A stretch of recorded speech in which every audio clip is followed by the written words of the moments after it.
Y Paola tenía una consulta para hacer. Sí, queríamos saber, justamente preguntarle a la doctora cómo se está trabajando aquí en la ciudad de Tandil, en algunos barrios, y con qué obstáculos también se están encontrando, ¿no? Nombraba hoy particularmente el tema de los playeritas. Bueno, la realidad que sí, como en toda ciudad, hay barrios en donde probablemente por cómo se han asentado las familias suelen ser más complicadas que otros barrios. Eso es una realidad y lamentablemente esto también produce un círculo vicioso, digamos, el hecho de que la gente esté en determinado barrio, en ese determinado barrio haya más transgresiones que otra, eso provoca también un efecto dominó.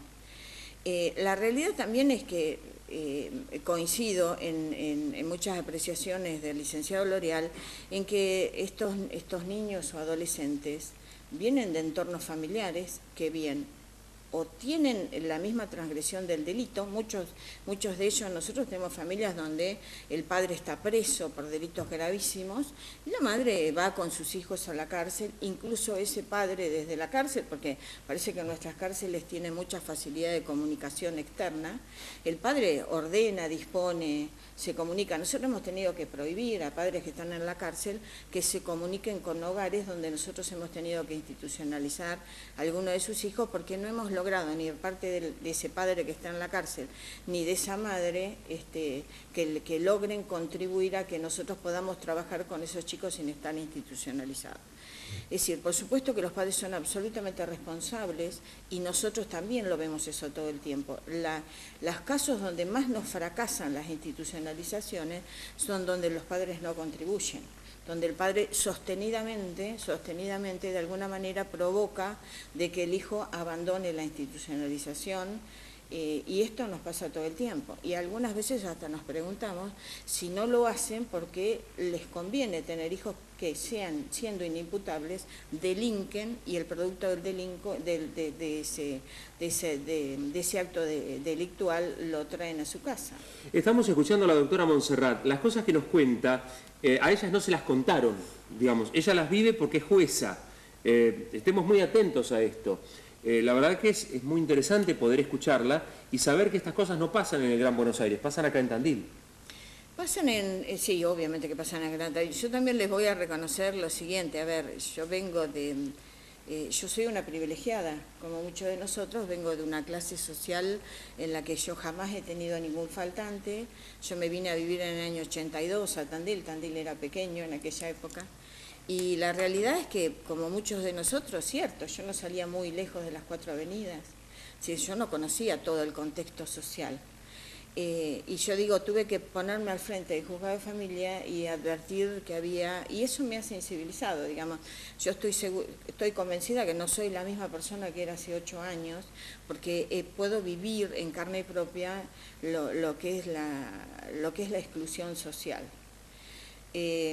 Si ustedes me preguntan cómo salimos de esto, y yo soy docente, yo creo que la educación es lo que nos hace diferentes y lo que le da a la gente la esperanza de un cambio. O sea, creo que salimos con educación, pero con educación no salimos de un día para otro. Vean, ahora... Pasa que nunca se arranca, doctora. ¿Y cómo se va a arrancar si en este momento las escuelas públicas, que son en las que estos excluidos deben ser educados, están de paro? Mientras que todos los demás que van a escuelas privadas de distintos niveles están teniendo clases. La brecha se amplía cada vez más. La brecha se amplía cada vez más. Yo soy docente universitaria y he hecho paros. No le voy a decir que no he hecho paros, pero siempre he tenido un límite. Y me he dado cuenta de que muchos de mis alumnos venían de afuera y sus familias les costaba enormemente poder mantener a sus hijos en Tandil. No podía permitirles que perdieran un año. Entonces, ¿sabe qué hicimos en una época que el rector era AUSA? Decidimos no hacer paro, pero en cada actividad áulica que nosotros hacíamos, comunicábamos cuál era la realidad del presupuesto y cuál era la... Y entonces lo que hacíamos era educar, explicarle a la gente que esto tenía que cambiarse. Y eso me parece que podrían hacer los docentes, explicar por qué debería modificarse el salario, por qué deberíamos tener más presupuesto para educación. Claro. Está la doctora Silvia Montserrat con nosotros, titular del Juzgado de Familia. Doctora, le comentábamos en la pausa que la semana anterior, hablando con el licenciado L'Oreal, él nos decía dice, bueno, pero hay padres que si no educan a sus hijos y permiten que sus hijos delincan, le están vulnerando sus derechos. Doctora, ¿estos padres tienen algún tipo de responsabilidad y pueden llegar a tener algún tipo de sanción por estas cuestiones? En realidad hemos visto algunos casos de jurisprudencia aislada donde se han dado sanciones penales a los padres por el incumplimiento de los hijos. Los padres son responsables, de hecho, cuando nosotros ya nos resulta imposible trabajar con un hijo porque el padre lo impide sostenidamente, nosotros dictamos una resolución donde le recordamos a ese padre o esos padres o esa madre de que el chico está bajo su responsabilidad parental. Y que cualquier daño que el hijo cause lo va a tener que asumir el padre o la madre o ambos. Es decir, existe una responsabilidad civil de los padres con relación a los actos de los hijos. De ahí a tener una responsabilidad penal, esto ya escapa a mi conocimiento. Pero sí, se los podría hacer responsables. De hecho, a ver, vamos a pensar, digamos, podríamos obligar a los padres, si el hijo va y pinta en una vivienda, hace un graffiti, que los padres tengan que ir y pintar esa vivienda para evitar el daño que se ha causado. Se podría, ¿por qué no? Hay cuestiones que podríamos hacer y podríamos armar una escuela de padres y obligar a los padres a que asistan a un curso para que se den cuenta de las consecuencias de cuál es su responsabilidad. Nosotros se los decimos a los padres, nosotros nos reunimos con los padres y más de una vez, las únicas veces que yo he logrado alguna modificación en alguna conducta y se ha permitido que nosotros trabajemos o institucionalicemos un hijo, es cuando le he dicho, si usted continúa con esto, ¿sabe lo que va a pasar? Va a pasar que a su hijo lo van a matar. Y va a ser su responsabilidad, porque en algún momento alguien que su hijo vaya a cometer un delito le va a disparar. Y entonces eso usted después va a venir a llorar. Pero esto es importante y son las únicas veces donde ellos se enfrentan a esta realidad, que nos está pasando y nos va a pasar. Si los adultos no asumimos nuestra responsabilidad, pero sí, probablemente tengamos que empezar a decir, bueno, ¿qué hacemos con estos padres? Porque yo tengo audiencia, a mí me lo pide mucho el servicio zonal, decir, bueno, vamos a citar a los padres, vamos a tener una audiencia. Y la verdad es la siguiente, también es importante otra cosa, la verdad es que la gente todavía ve al Poder Judicial como una autoridad. Y cuando trabaja el servicio, que son órganos administrativos, no lo ven como una autoridad. Y creo que eso es lo que le está faltando al fuero de responsabilidad juvenil. Por ahí podemos no sancionar penalmente, pero que haya un juez, que haya un fiscal, que se sienten y le digan, que le impongan la autoridad. Hoy tenés 16, hoy tenés 15, hoy tenés 14, pero el día que cometas este mismo delito a los 18, vas a ir preso. Nos queda poquito tiempo.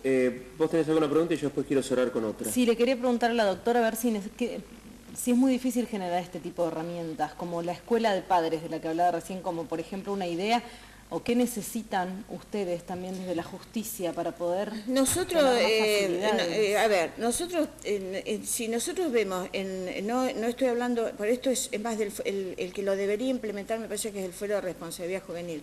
Nosotros desde nuestro trabajo, nosotros articulamos absolutamente con todo el mundo. Nosotros estamos acostumbrados a trabajar permanentemente con la municipalidad, con la provincia, con los servicios, con la comisaría, todo el tiempo. Si nosotros no articuláramos, nosotros no podríamos hacer absolutamente nada. Eso es un poder judicial diferente, porque usted me decía, el Poder Judicial o los miembros del Poder Judicial vienen poco a este tipo de entrevistas. ¿Sabe por qué? Porque nosotros fuimos educados en que los jueces hablamos por nuestras sentencias.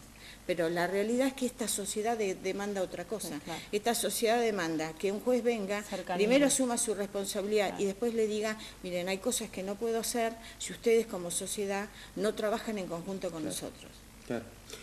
Nos dice Sergio Núñez. Sergio Núñez es el hombre que tiene este proyecto de la bicicletería con chicos que él mismo rescató de la calle. Dice, estoy totalmente de acuerdo con la doctora, lo veo en los chicos del taller, toman conciencia de las consecuencias del delito, intentan cambiar, y los que no, lamentablemente, ya no quieren seguir con nosotros. Dice, es una cuestión de prevención según mi punto de vista. Doctora, yo le quería preguntar si usted, a partir de su experiencia, de sus intervenciones, tiene aproximadamente un número de familias que contengan chicos con estas problemáticas. Si hay en Tandil un número de familias, si son 10, 20, 50 familias las que tienen estas problemáticas. No, yo no tengo esa estadística porque la verdad es que hay muchos chicos que pasando por el fuero de responsabilidad nosotros no hemos tomado intervención. Hay otros casos en que se duplican las intervenciones y nosotros los conocemos, son familias donde venimos trabajando mucho y el chico empieza a delinquir y son entonces el trabajo. Pero hay otros casos en que nosotros ni siquiera nos enteramos.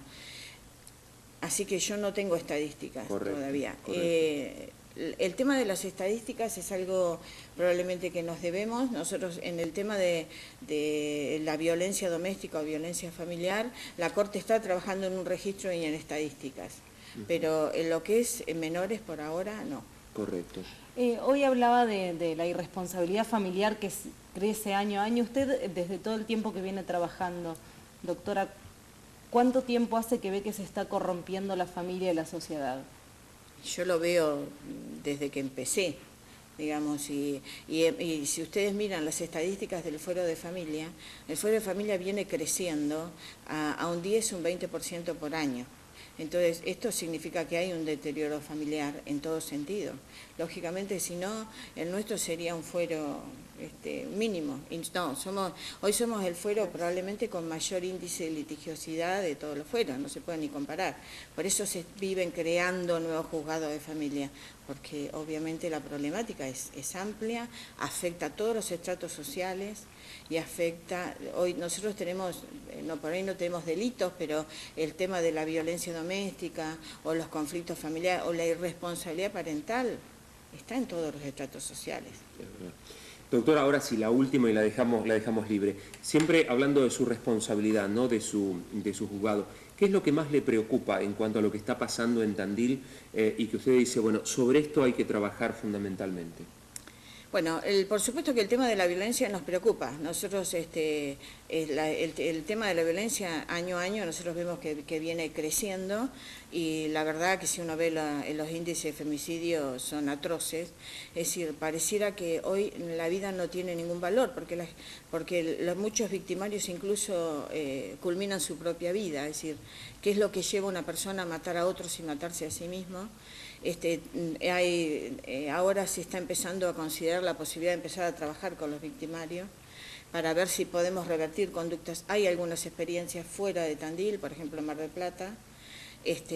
Hay toda una línea doctrinaria que cree que esto es casi un pecado capital. Nosotros creemos que si el victimario no se logra modificar alguna conducta del victimario, también vamos a seguir igual, porque nosotros lo que hacemos es proteger, pero si no cambiamos la conducta, va a cambiar la víctima, pero el victimario va a seguir haciéndolo.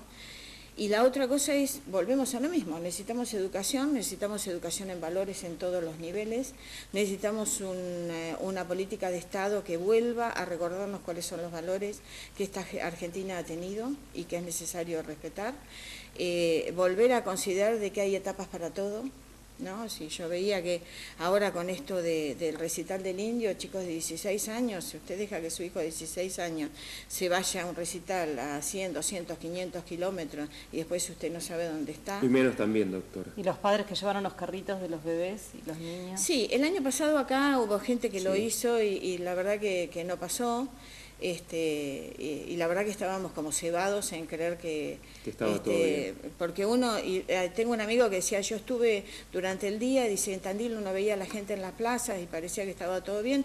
Dije, me parece que sí, que antes del recital estaba todo bastante bien. El problema es toda la noche el consumo de alcohol, esa es una gran preocupación, el consumo de drogas, porque el alcohol también hay que preocuparse. Sí. El alcohol lo tenemos demasiado institucionalizado, internalizado, como que qué importa es alcohol, como si solo importaran las drogas, y nosotros lo vemos. Nosotros vemos que en los violentos hay consumo de alcohol en la mayoría. Entonces, esa es una preocupación. Tenemos que hacer campañas serias y ciertas para bajar el consumo de alcohol, sobre todo en los adolescentes. Clarísimo. Doctora, muchísimas gracias como siempre. Bueno, muy amable. Gracias a muy ustedes. amable. Gracias. La doctora Silvia Montserrat, titular del Juzgado de Familia aquí de la ciudad de Tandil, la verdad que clarísimo como siempre. Totalmente muy interesante que la justicia se acerque más a la gente, ¿no? Momento de una pausa. Ya seguimos.